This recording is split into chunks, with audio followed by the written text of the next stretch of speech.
All right, I'm back with another treadle hammer video. Again, this is a Clay Spencer inline treadle hammer, and I was out here the other night, and let me grab this piece.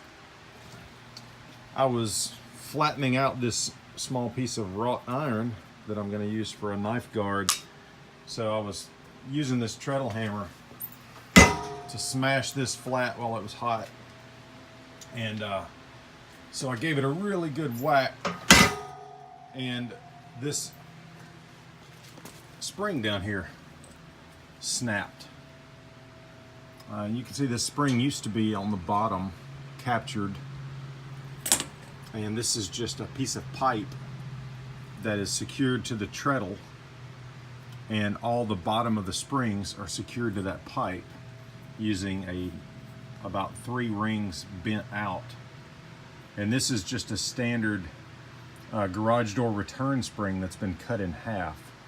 So 2 springs will do 1 hammer and give you a spare spring left over. But anyway, the other night, this smashing out this little piece of wrought iron, it let go.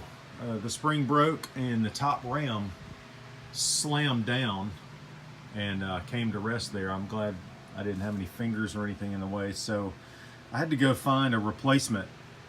Like I said, this is a 150-pound garage door return spring that's been cut in half. And so I took the old spring out. I removed this bolt.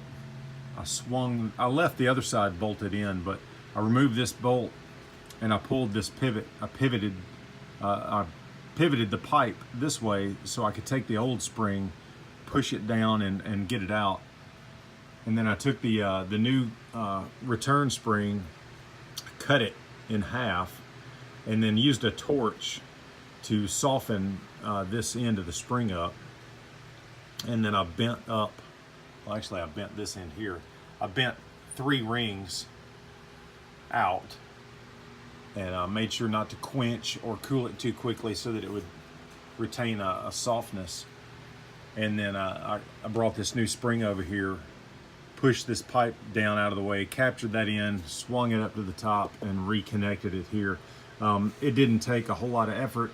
I did use a wooden block here between the bottom and the top of the ram and the anvil here to keep this in place so that it's not going to move on me. And in the upward position like this, there's not a lot of tension on these springs. It's when you push down on the treadle that the spring tension goes into effect. So it wasn't that difficult of a repair, but I thought I would give a little detail here so that anybody else that's like me, fortunate enough to buy one of these treadle hammers rather than having to build it, you may not know everything about how it was put together. So anyway, it's pretty simple. These are just eye bolts through a plate that are hanging down to grab those springs, and you can increase or you can tighten these down and bring those eye bolts up to give a little more tension on there if you need to, but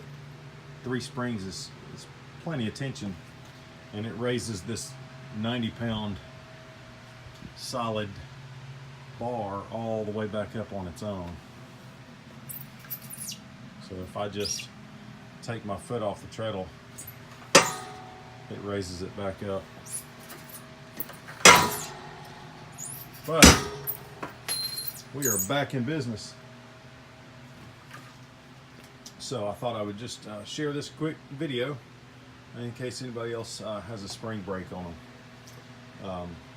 It is a good idea when you're working under these treadle hammers to keep your hands out of the way of that ram, because when it did let go and come down, it came down pretty quick, and had my hands or fingers been in the way of the anvil there, I'm sure I would be in the nub club now. So anyway, I hope this helps someone. Thanks a bunch.